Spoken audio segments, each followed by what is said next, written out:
अंतरराष्ट्रीय युवा विद्वान, जैन दर्शन में यूनिवर्सिटी टॉप व गोल्ड मेडलिस्ट, जैन सिद्धांत एवं न्याय विषयों को सरलता से समझाने वाले, यूएसए, इंग्लैंड, ऑस्ट्रेलिया आदि अनेक देशों में जैन धर्म की महती प्रभावना करने वाले, पंडित टोडरमल पुरस्कार, युवा विद्वत रत्न आदि अनेक पुरस्कारों से सम्मानित मूर्धन्य विद्वान डॉक्टर संजीव कुमार गोधा जयपुर द्वारा जानिए धर्म का मर्म। इस कार्यक्रम के प्रायोजक हैं श्री महेंद्र कुमार जी गंगवाल, श्रीमती कुसुम जी गंगवाल, श्रीमान राहुल जी गंगवाल, श्रीमती सुनीता जी गंगवाल, श्रीमान विनीत जी गंगवाल, श्रीमती रीना जी गंगवाल, कुमारी गाथा, धार्मिक, कुमारी नयांशी, कुमारी रेविधा, कुमारी आर्या, कुमारी ऐशुणा एवं समस्त गंगवाल परिवार, श्यामनगर, जयपुर, राजस्थान।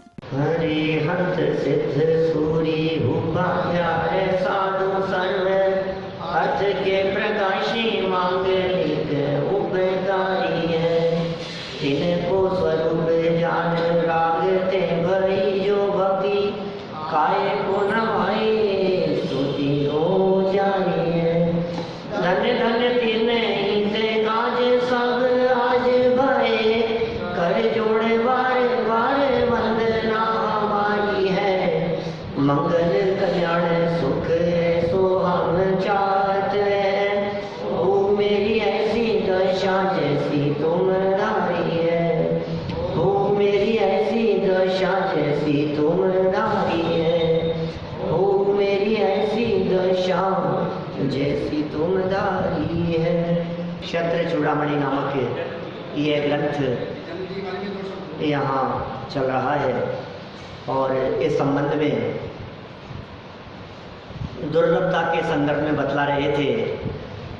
ये मनुष्य जीवन बहुत दुर्लभ है जो हमने यहाँ प्राप्त किया है। अपनी शक्ति अनुसार हमें इस जीवन को सफल और सार्थक करने का प्रयास करना चाहिए। बहुत सारी बातें हम यहाँ पिछले दिनों में कर चुके हैं। जीवंतर कुमार वृद्ध का वेश बनाया और राजपुरी नगरी में विचरण करने लगे और विचरण करते हुए, घूमते फिरते हुए उनकी वृद्धावस्था को देखकर लोगों को वैराग्य जैसा उत्पन्न होने लगा।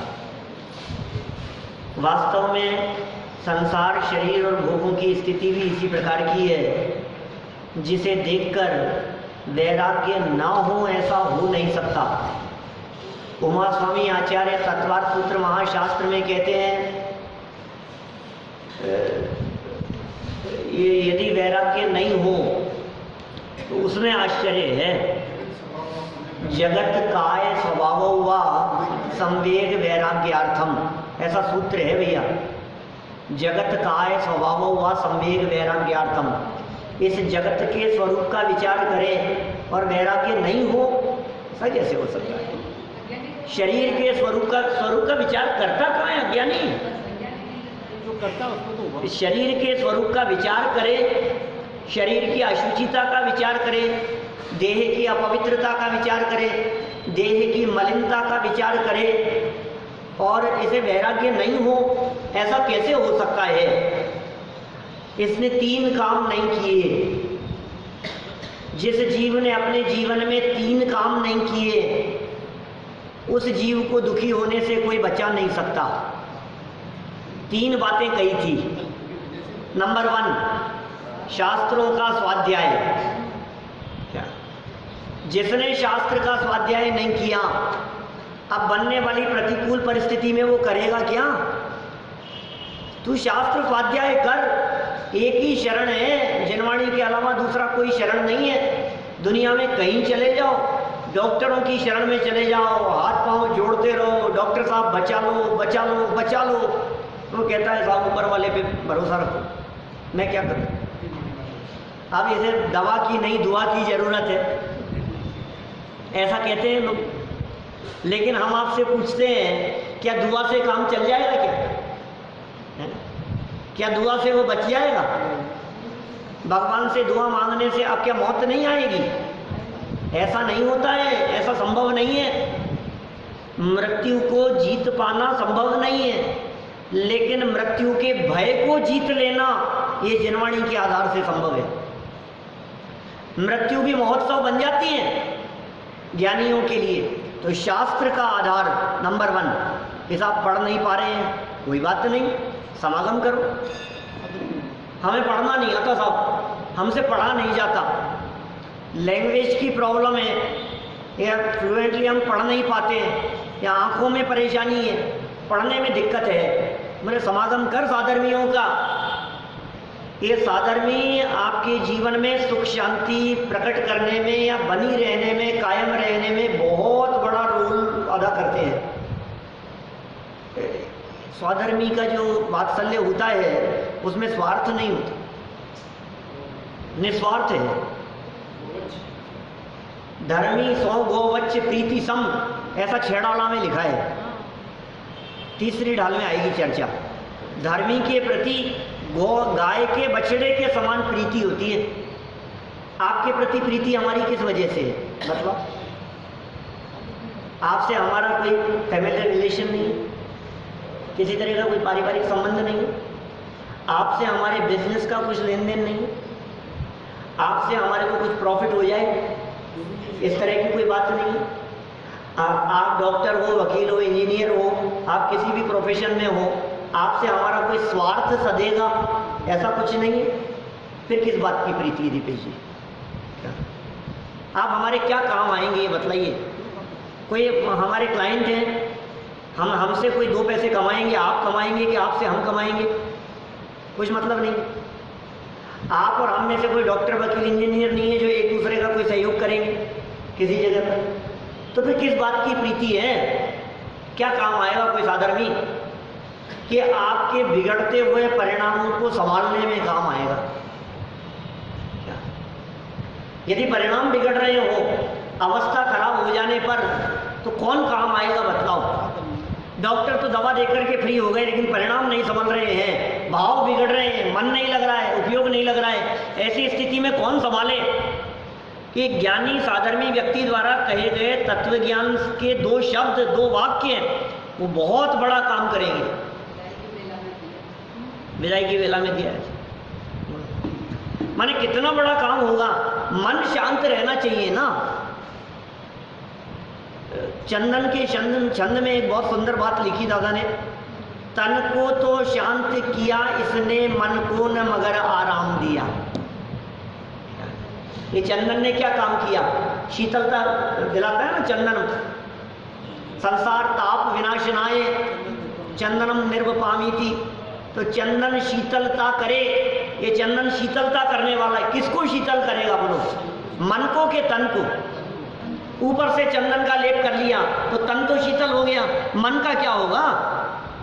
मेरे साधर्मियों का साथ चाहिए। नंबर 2, या तो आप शास्त्र स्वयं पढ़ो, आप नहीं पढ़ सकते हो तो साधर्मियों का साथ हो, और साधर्मियों का साथ न हो सकता हो तो क्या करें? तो बोले तत्व चिंतन करो। 3 बातें थी।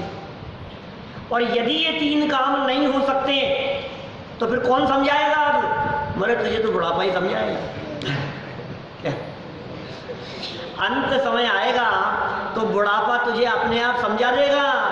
जब हाथ पांव काम नहीं करेंगे, जब शरीर काम नहीं करेगा, जब उठते बैठते भगवान का नाम याद आएगा, फिर किसी समझाने वाले की ज़रूरत नहीं है। प्रतिकूल परिस्थितियां अपने आप सिखा देती है। इसलिए भाई जब तक प्रतिकूल परिस्थिति न आ जाए तब तक स्वयं ही समझ जाओ ना। यहाँ एक वाक्य कहा था, बुद्धिमानों को इशारा ही काफ़ी है, समझदार को इशारा काफ़ी है। इसलिए बुढ़ापे की पद चाप सुनकर, हर जब पद चाप सुन ली बुढ़ापे की हमने, आहट, तो बुद्धिमान लोग विषय भोगों से विरक्त होकर संयम धारण कर लेते हैं। 434 नंबर पेज पर देखिए ऊपर की लाइनें, कल हमने यहाँ पढ़ी थी। जो अपनी शक्ति के अनुसार मुनिव्रत या अनुव्रत धारण करते हैं वे जीव धन्य है। धन्य है वे जीव नर भव पाए यह कारज किया। क्या दौलत राम जी के वचन है शेड़ाला के। धन्य है वे जीव। कौन जीव धन्य है? जिन्होंने अपने समय का सदुपयोग किया। धन्य है वे जीव जिन्होंने आत्म कल्याण किया। अरे साहब, आत्म कल्याण में क्या है, परोपकार करो, ऐसी बातें करते हैं लोग दुनिया में। लेकिन सुनो, जो आत्म कल्याण के मार्ग पर चलते हैं उनके माध्यम से परोपकार होता है। जिन्हें अपनी प्रभुता की खबर नहीं है वे दुनिया की क्या खबर लेंगे। एक शक्ति है हमारे में, साध्य 7 नंबर की शक्ति है, नाम है उसका प्रभुत्व। क्या? अपनी प्रभुता देख लो, बाहर ना भरमाओ, 2 घड़ी, बस 2 घड़ी निज नाथ के नजदीक में आओ। अपनी प्रभुता देख लो, बाहर ना भरमाओ। क्या बहुत सुंदर भजन है, ब्रह्मचारी सुमत प्रकाश जी का गाया हुआ, अवेलेबल है, उन्हीं की आवाज में विद कमेंट्री भेजूंगा आपको, सुनना। बड़ा मार्मिक है। अपनी प्रभुता को नहीं देख रहा है, अपनी सामर्थ्य को नहीं पहचान रहा है, और देह की अवस्था तो बिगड़नी है जिसके संभालने में लगा हुआ है। उपयोग को संभालता नहीं है, क्या चिंतन को संभालता नहीं है, और तन को संभालता है। तन नहीं, चिंतन संभाल। क्या तन की चिंता में अपने चिंतन को मत बिगाड़। शरीर की चिंता में सुबह से लेकर शाम तक, रात से सुबह तक 24 घंटे इस शरीर के पीछे लगा रहता है ना। इसके अलावा और कुछ दिखता है आपको शरीर के अलावा? नहाना धोना, खाना पीना, उठना बैठना, सोना, कमाना, जो कुछ भी आप करते हो सब कुछ इस शरीर के लिए ही तो करते हो। ये यहाँ समझा रहे हैं भैया, अपनी शक्ति अनुसार या तो तू मुनिव्रत अंगीकार कर या अणुव्रत धारण कर। जो ऐसा करते हैं धन्य है वे जीव जो महाव्रत या अणुव्रत धारण करने में असमर्थ हैं, उन्हें सम्यक दर्शन प्राप्त कर लेना चाहिए। अन्यथा यह सर्वोत्तम मनुष्य भाव व्यर्थ ही चला जाएगा। कल हमने कुछ रन बनवाए थे, कितने रन बनाए आपने? बोलो अरुण जी, कितने रन बने? बोलो जैसा, आपके कितने रन बने कल? कल हमने कही थी आपसे, ये मनुष्य जीवन क्रिकेट मैच की जैसे है। एक ओवर 365 दिन का है, 365 बॉल का एक ओवर। एक साल में एक ओवर पूरा हो गया, दूसरे साल दूसरा ओवर पूरा हो गया, 80 ओवर का मैच चल रहा है। क्या दीपेश? 80 ओवर का मैच चल रहा है। 80 ओवर पूरे खेलोगे इस बात की गारंटी नहीं है, बीच में भी विकेट उड़ सकता है। विकेट तो कभी भी जा सकता है ना। पता नहीं कौन सी बॉल कब कहां से आकर के गिर गई, माथे पे बिजली गिर गई, भूकंप का झटका लग गया, कैसे कैसे आउट हो जाए, बोल्ड हो सकता है। तो अब क्या करें साहब कि अब आपके पास में जितने ओवर हैं, अब उन ओवर में रन कितने बनाने हैं कि ये सम्यक दर्शन, अणुव्रत और महाव्रत आप कितने रन बना सकते हो, उसी में आपकी जीत है। और आपने ये सोच लिया अभी तो बहुत साल बाकी है। अरे साहब, आज करे सो काल कर, काल करे सो परसों, धीरे धीरे कर बंदे, अभी तो जीना है बरसों। क्या अज्ञानी ऐसा सोचता है?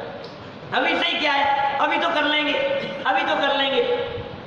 आज करे तो अरे कल कर लेंगे, आज क्या, कल क्या, कल परसों में कर लेंगे, 2 दिन बाद कर लेंगे। और धीरे धीरे कर, क्यों, अभी बरसों जीना है, अभी तो क्या है। अज्ञानियों की ऐसी ही वृत्ति होती है। लेकिन भाई ये दुर्लभ मनुष्य जीवन है, पल पल खत्म होता जा रहा है। अंजलि जल सम जवानी क्षीण होती जा रही, प्रत्येक पल जर जर जरा नजदीक आती जा रही। आगे, काल की काली घटा प्रत्येक पल मंडरा रही, किंतु पल पल विषय तृष्णा तरुण होती जा रही, तरुण होती जा रही। क्या हो रहा है? अंजुलि जल सम जवानी, यौवन अवस्था, बस बुढ़ापा नजदीक आता जा रहा है, डे बाय डे हर पल नजदीक आता जा रहा है। एक एक बूंद करके ये मनुष्य जीवन के दुर्लभ क्षण व्यतीत होते जा रहे हैं और बुढ़ापा दिन प्रतिदिन नजदीक नजदीक नजदीक नजदीक नजदीक आता चला जा रहा है। फिर क्या करें बोलो? संभलो, संभालो। कितने रन बनाए? मैं तो ये पूछ रहा था आपसे। क्या 4-6 घंटा स्वाध्याय करें, 6 घंटा स्वाध्याय करें तो 6 रन। क्या 2 घंटा सुबह शाम सुन लिया, क्या 1-आध घंटा पूजन कर ली, 3 हो गए। और घंटा आध घंटा चिंतन कर लिया और घंटा 2 घंटा सुन लिया। 6 घंटा दिन भर में बिताए। 25% ही तो कह रहा हूँ, 75% तो भोगों में जा रहा है। 75% तो इधर उधर जा ही रहा है ना। आपने 6 घंटा यदि काल इसमें बिताया तो समझ लो आपकी इस बॉल पे 6 लग गया। और 4 घंटे का काल बिताया तो कोई बात नहीं, तो भी बुरा नहीं है, चौका है। 2 घंटे सुबह शाम सुन लिया आपने और कुछ नहीं किया तो 2 रन बने, और उसमें भी एक ही टाइम आ रहे हो, 1 रन। और किसी दिन ना तो सुना, ना प्रवचन में आए, ना पढ़ा, ना चिंतन किया, फिर क्या होगा? बॉल खाली जा रही है भाई साहब। अब देख लो आप क्या कर रहे हो। अपने अपने जीवन में देख लेना, अपने पार्टनर को देख लेना, अपने पड़ोसियों को देख लेना, अपने मित्रों को देख लेना, अपने सगे संबंधियों को देख लेना। बोलो कौन कितने रन बना रहा है? और फिर क्या होगा? फिर जैसे जैसे बुढ़ापा नजदीक आता रहता है ना, फिर रोता है मैंने तो कुछ किया ही नहीं। तो क्या होगा? मर के कहाँ चला जाऊंगा? हे भगवान नरक नहीं चला जाऊं, हे भगवान तिरयन से नहीं चला जाऊं। तो तू रोता क्यों है? पहले क्यों नहीं संभला? जब तेरे पास में समय था संभलने का, जब तेरे पास में पूरा मैच खेला है, तूने 80 साल की उम्र होकर के मर रहा है तू। क्या मैंने ऐसा नहीं है कि उम्र कम है। दुनिया में कितने 25 साल में मर जाते हैं, 20 साल का मर गया, रोज मरते हुए देख रहे हैं अपन। आए दिन इस तरह की घटनाएं दिखाई देती है। हमारे को तो इतनी जिंदगी मिल गई है, अभी कल का भरोसा नहीं है, फिर भी हम कहते हैं तू संभल क्यों नहीं रहा है? मैं कई बार एक वाक्य कहता हूँ, शायद मेरे उन प्रवचनों में जो मनुष्य जन्म की दुर्लभता वाले प्रवचन है उनमें आई होगी बात निश्चित तौर पर। आपके मुंह से एक वाक्य जरूर निकला होगा, बहुत बार निकला है। कौन सा वाक्य भैया? आज तो बाल बाल बच गए। क्या बच गए? आज तो बाल बाल निकला है आपके मुंह से भी। जैन साहब होता है कभी ऐसा? हैप्पी होता है ऐसा? क्या क्या होता है? जब रोड पर चलते चलते एकदम तेज स्पीड से गाड़ी बगल से निकले, किसी ने हाथ पकड़ के खींच लिया, अरे साहब बच गए, आज तो बचा ही लिया आपने। आज तो बस यहाँ से सीढ़ियाँ उतरते समय पैर फिसला, बच ही गए आज तो बस, नहीं तो आज तो पता नहीं हड्डी पसली टूट जाती, आज तो क्या हो जाता। वॉशरूम में पैर फिसल गया, बच गए एकदम, नल पकड़ लिया हमने, नहीं तो आज तो। कितनी बार ऐसा लगता है? गैस जलाते समय लाइटर जला रहे हैं आप, 1 बार 2 बार 3 बार 4 बार, और भभक गई एकदम गैस और एकदम ऐसे आ गया, बच ही गए आज तो। आज तो ऐसे ऐसे आग लगते ही बच गए, बस सिलेंडर ही फट जाता आज तो। ऐसे प्लग लगा रहे थे और एकदम स्पार्किंग हुई, एकदम बिजली से ऐसे करंट का ऐसे झटका लगा तो बच गया मैं। कितनी बार होता है ऐसा? बहुत बार होता है ना। और आपकी जबान से ऐसा वाक्य निकलता है ना मनोज जी, सब नीरज जी क्यों साहब सही कह रहा हूँ ना? कितनी बार निकला है हमारी जबान से ऐसा वाक्य, आज तो बच गए, बाल बाल बच गए। अब बचेगा क्या? अगली बार ऐसी घटना घटेगी तो आप बचेंगे क्या? साथ ये कुछ लगता है अगली बार हो सकता है ऐसा, क्या पता क्या हो, क्या मालूम कौन सी घटना। अच्छा अभी तो आप ऊपर से नीचे उतरते समय ये ऊपर 17 नंबर की सीढ़ी, आपको मालूम कितनी सीढ़ियाँ हैं अपने यहाँ? गिनी है कभी? नहीं गिनी कभी?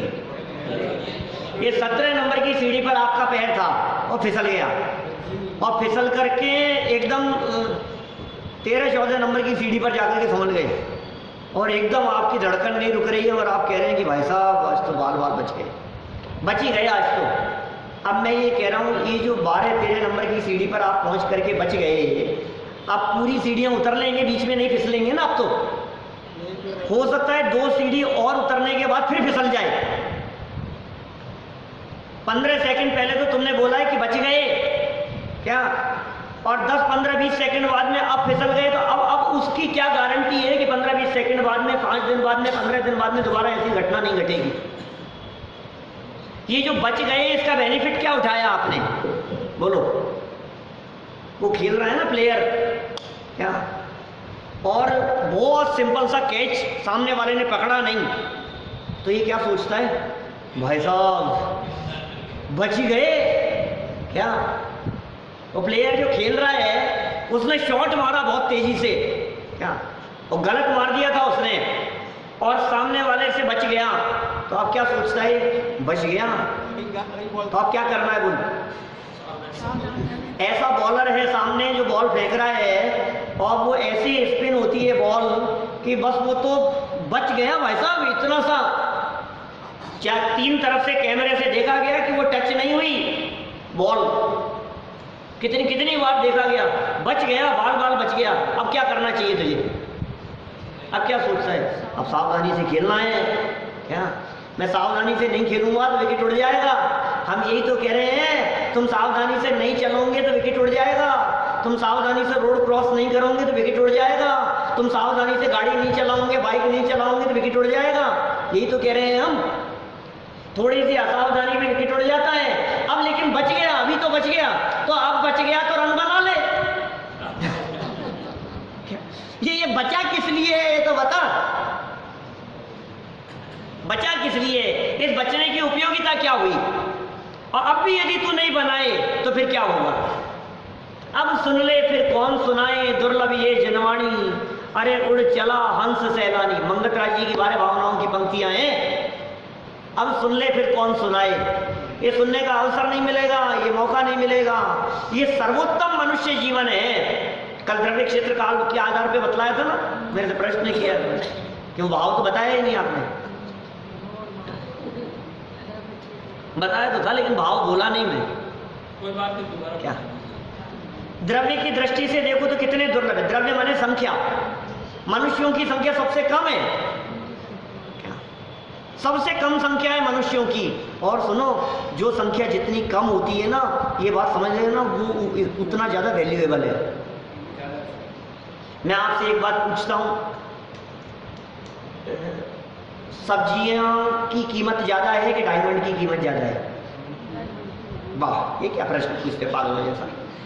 क्यों सब्जियों की कीमत ज्यादा है या डायमंड की कीमत ज्यादा है। डायमंड की कीमत ज्यादा है, कारण बताओ। बहुत कम मिलते हैं, क्वांटिटी कम होगी। कारण सीधा सा है, एक गांव में, एक नगर में सब्जियों की दुकानें हजारों हो सकती है, लेकिन डायमंड की दुकानें सैकड़ों गांवों में एकाध होगी। तो सैकड़ों गांवों में एकाध डायमंड की दुकान मिलेगी, और सब्जी की दुकान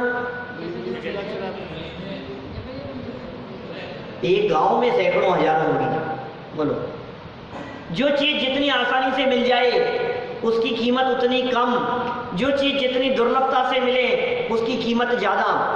जिनकी संख्या ज्यादा उनकी कीमत कम, जिनकी संख्या कम उनकी कीमत ज्यादा। ये फॉर्मूला है मांग और पूर्ति का सिद्धांत। इकोनॉमिक्स में पढ़ा होगा, खूब पढ़ा है बचपन से सबने, कॉमर्स में तो पढ़ा ही है, और भी सबने पढ़ा होगा। जैसे जैसे मांग ज्यादा है और पूर्ति कम है तो क्या होगा, वैल्यू बढ़ती चली जाएगी। धनिये की कीमत आसमान छू रही है, ये क्या बात है, धनिया ही नहीं आ रहा है मार्केट में, पता है ना ऐसा। लौकी नहीं है, कोई सब्जी नहीं आ रही है, उस सब्जी के दाम बढ़ जाते हैं, और जो बहुत आती है तो कीमत घट जाती है। टमाटर नहीं आ रहे तो टमाटर के दाम बढ़ गए, और बहुत आ गए तो कीमत घट गई उसकी। बिल्कुल ऐसा स्पष्ट बात है। सुनो, शेरनी के 12 साल में एक बच्चा होता है, और सुरली के 1 साल में 12 हो जाते हैं। बोलो किसकी कीमत है। शेरनी के 12 साल में एक एक साल में 12 और ये साल में 12। मैं तो दोनों को 12 ही रखते बोलो क्या करूं? कितना दुर्लभ है, आप कल्पना करो। इसलिए उनके संरक्षण की जरूरत है। अब हम कह रहे हैं मनुष्य जीवन की बात करो, इनकी संख्या कितनी है? द्रव्य की अपेक्षा से मनुष्य महान दुर्लभ है, क्योंकि 29 अंक प्रमाण है, त्रियंच अनंत है, एक इंद्रिय शामिल करके। नारकी और देव असंख्य आते हैं और मनुष्य 29 अंक प्रमाण है। अब वैल्यू देखो जरा। मैं तो अभी वही कह रहा हूँ, मैं ये बात इसको यदि मैं दुर्लभता को बतलाऊँ, ये उन्हीं प्रवचनों में सुनना, बहुत दुर्लभता की चर्चा की है। अभी वस्त्रापुर में भी 3 लोग पर जो प्रवचन हुए हैं उनमें ऐसी दुर्लभता की कई बार चर्चाएं आई। उत्तर वहाँ दुर्लभ। स्टेप क्लियर करना, मैं कभी कभी इसके लिए कहता हूँ, स्टेप क्लियर करने के लिए कंपटीशन इतना टफ था जिसको पार करना बहुत कठिन था। 100 लोग कंपटीशन में हैं, खड़े हुए हैं, एक को चुना जाना है भैया क्या, और शुभम का नंबर आ जाए, आपको क्या लगता है भाई साहब? सैकड़ों में एक है, 100 में एक है, 200, 400, 500 लोग हो, 500 में एक का नंबर आना हो तो कितना दुर्लभ लगता है अपने? बहुत कठिन है भाई साहब। 500 में एक को चुना जाना है अर्जब।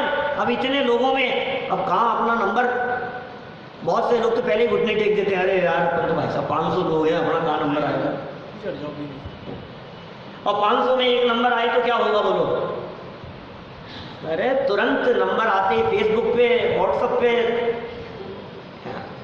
और 500 की जगह 5000 में एक चुनना हो तो कंपटीशन कितना कठिन है। और सोचो 25,000 स्टूडेंट बैठे हों और उनमें अपना नंबर 1 आ जाए, अपने बच्चे का नंबर 1 हो तो आप क्या करेंगे? 25,000 में नंबर 1, आपका कितना सीना गर्व से चौड़ा हो जाता है। 25,000 में एक है भाई साहब, 25,000 लोगों में टॉप किया है। इतने लोगों ने कंपटीशन एग्जाम दिया था, सीए का एग्जाम था, इतने लोग एग्जाम दिया उन्होंने, इतना टफ कंपटीशन था, पूरे देश के इतने लड़के बैठे हैं और नंबर 1 आया है उसमें। नंबर 1 मायना रखता है। और आपका बच्चा हिंदुस्तान में नंबर 1 हो तो बोलो, सचिन तेंदुलकर जैसा, अमिताभ बच्चन जैसा, और पूरे दुनिया में नंबर 1 हो तो 6 अरब लोगों में, 7 अरब लोगों में, तो आपको क्या लगता है? 7 अरब में नंबर 1। यहाँ क्या कह रहे हैं? 7 अरब नहीं, वो भरत चक्रवर्ती 6 खंड में नंबर 1 था। और माँ ने कहा मेरा बेटा कितना भाग्यशाली है। और बेटा क्या कह रहा है कि माँ 60,000 ओवर निकल गए 0 पे, कुछ नहीं कर पाया मैं, 1-1, 2-2 रन बनाए, किसी ने सामायिक कर ली, किसी ने साधना कर ली, जिनवाणी तो सुन नहीं सका। 7 घंटा 12 मिनट 9 घंटा 36 मिनट यहाँ ऋषभदेव परमात्मा की, पिताजी की दिव्य ध्वनि गिर रही थी, समोशरण लगा हुआ था, सुनने का लाभ नहीं ले पाया। और कहा दिग्विजय के लिए चला गया 6 खंड को जीतने के लिए। तुझे जो कहना वो कह, लेकिन तेरा ये बेटा भाग्यशाली नहीं है, अभागा है। क्या आईफोन जीत लिया, क्या दम है, अभागा है। वो 6 खंड जीत लेने के बाद में अपने आप को अभागा कह रहा है, और ये 2-4 कुछ हमारे को कोई चीज मिल गई और हम अपने आप को भाग्यशाली समझ रहे हैं। गिफ्ट में मिल गई हमारे को, बहुत मजा आ गया साहब, बहुत मजा आ गया तुम्हारे को 6 खंड की विभूति में। अब कल्पना करो आप कितने 6 खंड नहीं, ये मनुष्य जन्म की प्राप्ति छोड़ो, वो दुर्लभ रही जो चिंतामणि में चर्चा करूंगा संडे को, क्या तो करना उसकी चर्चा, संडे को करूंगा उसकी चर्चा, और विशेष दुर्लभता की वो आएगी ना चर्चा। दुर्लभ है, इतना दुर्लभ कि कितना दुर्लभ है कि अनंत जीव थे नित्य निगोद में। कंपटीशन कैसा? 100 लोगों में, 25,000 में, 5 लाख में, 7 अरब में, 29 अंक प्रमाण में। अरे क्या बात कर रहे हो? अनंत थे, अनंत, असंख्यात नहीं, अनंत थे भैया। नित्य निगोद से निकलने वाले, निकलने के लिए तैयार लाइन में खड़े हुए। नंबर कितनों का आना था? 608 का। अनंत में 1 का, अनंत में 1 का नंबर आना था, और हमारा नंबर लग गया। आपको कल्पना है कुछ?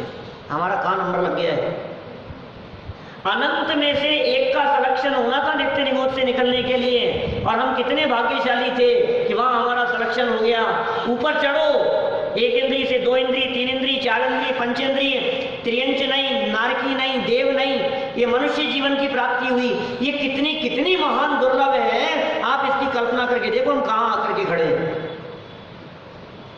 ज्यादा विस्तार करना नहीं चाहता, लेकिन द्रव्य की दृष्टि से संख्या बहुत कम है इसलिए दुर्लभ है। क्षेत्र की दृष्टि से बताओ बेटा, क्षेत्र की दृष्टि से सिर्फ 2.5 द्वीप में है क्या? सब इतने इतने राज्यों में योजन कितने कितने क्षेत्रों में फैले हुए हैं, ये सिर्फ 45 लाख योजन में है मनुष्य, क्षेत्र कम है। काल की दृष्टि से देखो तो जीवन बहुत दुर्लभ है, उम्र बहुत कम है काल की दृष्टि से। भाव की दृष्टि से देखो तो परिणाम महान दुर्लभ है। ये मनुष्य जीवन के योग्य भाव, ये परिणाम, ये संयोग, ये समागम, ये भाव पक्ष में आएंगे, ये समागम, ये महान दुर्लभ है जो हमारे को मिल गए हैं। और बड़े भाग्य से ये सब मिल जाने के, सर्वोत्तम शब्द का प्रयोग किया यहाँ, मनुष्य जीवन सर्वोत्तम है। मनुष्य जीवन सर्वोत्तम है, इसका मतलब जानते हो आप? जिस व्यक्ति ने सर्वोत्तम चीज को प्राप्त करके इसे छोड़ने या ठुकराने का परिणाम भी किया, उसके बारे में जनागम कहता है आत्मघाती महापापी है। जिसके मन में ऐसा अरे मर जाऊं मैं तो, ऐसा परिणाम आ गया किसी के मन में, बहुत बेकार विचार आ रहे हैं मेरे मन में, आपको मैं बता नहीं सकता मेरे मन में कैसा कैसा खराब परिणाम आ रहा है, आत्महत्या कर लूं मैं, कूद जाऊं मैं यहाँ से, ऐसा विचार आ रहा है मेरे को कि सुन ये कितना बड़ा पाप है, तुझे पता है? छुटकारा मिल जाएगा क्या? तो ये दुख से मुक्ति के लिए, छुटकारा प्राप्त करने के लिए आत्महत्या करना चाहता है, लेकिन यहाँ ज्ञानी धर्मात्मा पुरुष कहते हैं तुझे छुटकारा मिलेगा नहीं। दुख से मुक्ति का उपाय आत्मघात नहीं, आत्म आराधना है। आराधना में उपयोग लगाओ, अपना उपयोग किधर लगाना है? आराधना में लगे, आराधना में हर घड़ी बीते प्रभु मेरी, हर घड़ी आराधना में बीते।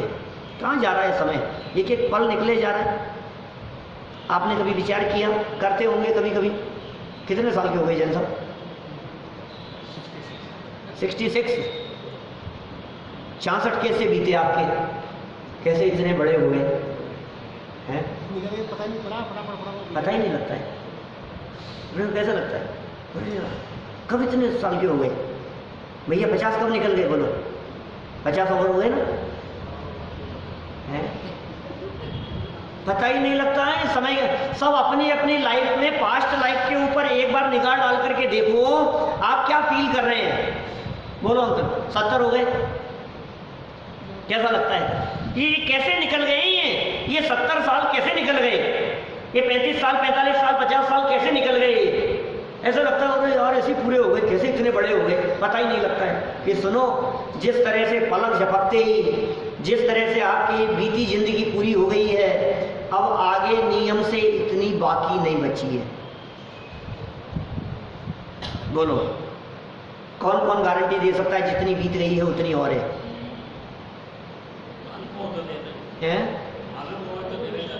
हो ही नहीं सकता, गारंटी दे ही नहीं सकते अपन। बोलो संजय भैया, कितनी बची है आपकी जिंदगी और? हैं?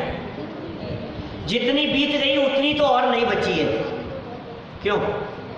जितनी बीत गई उतनी तो नहीं बची है।